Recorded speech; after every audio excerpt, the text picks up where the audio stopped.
સવારની ઉતાવળમાં જ્યારે બાળકોને સ્કૂલે જવું હોય અને હસબન્ડને ઓફિસ જવું હોય ત્યારે જો તમે એવું વિચારતા હોય કે કંઈ ઝટપટ હેલ્ધી ટેસ્ટી ગરમા ગરમ બની જાય તો આ વિડીયો બિલકુલ તમારા માટે.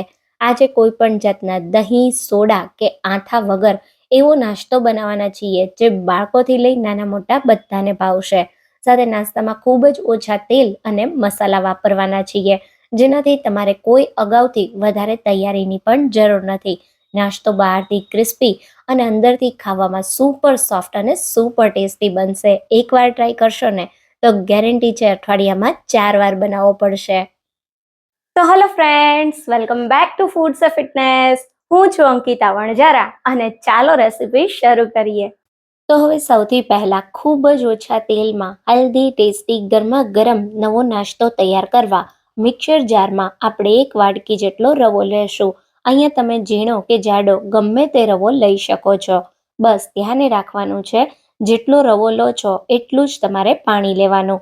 સાથે એક નાની ચમચી જેટલી ખાંડ અને 1 ટીસ્પૂન જેટલું અથવા સ્વાદ પ્રમાણે મીઠું ઉમેરીશું અને એકદમ સ્મૂધ એવું પીસી લેશું. જો અહીંયા તમે જાડો રવો લીધો હશે તો પણ ચાલશે, કેમ કે આપણે એને પીસવાનો જ છે. તો હવે પીસેલા રવાને એક બાઉલમાં કાઢી લઈએ. એની અંદર 2 થી 3 બારીક કાપેલા લીલા મરચાં ઉમેરીએ. સાથે એક ઇંચ છીણેલા આદુનો ટુકડો ઉમેરીશું.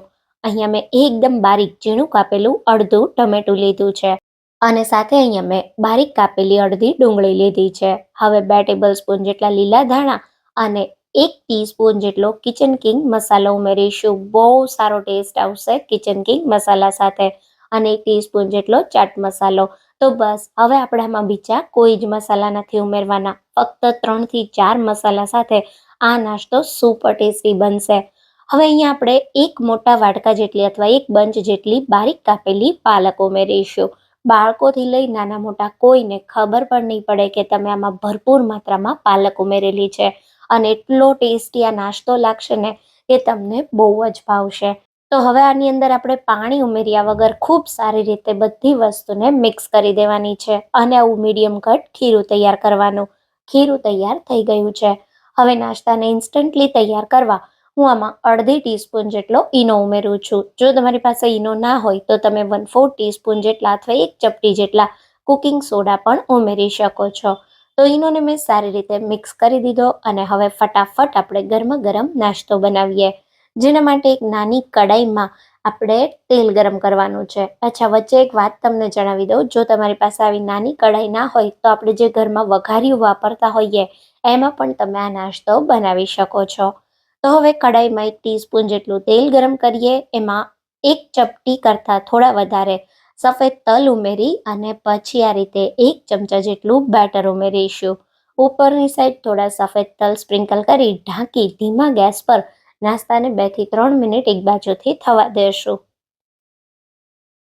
તો લગભગ 3 મિનિટ પછી આ રીતે તમે જોઈ શકો છો ઉપરની સાઈડ થોડી ડ્રાય દેખાવા માંડી છે. તો હવે આપણે ઉપરની સાઈડ અડધી ટીસ્પૂન કરતાં પણ ઓછું તેલ ઉમેરી દેશું અને સાઈડને પલટાવી દેશું. તો બહુ ઇઝીલી નાસ્તાની સાઈડ પલટાઈ જશે અને પરફેક્ટ એવો નાસ્તો તૈયાર થશે.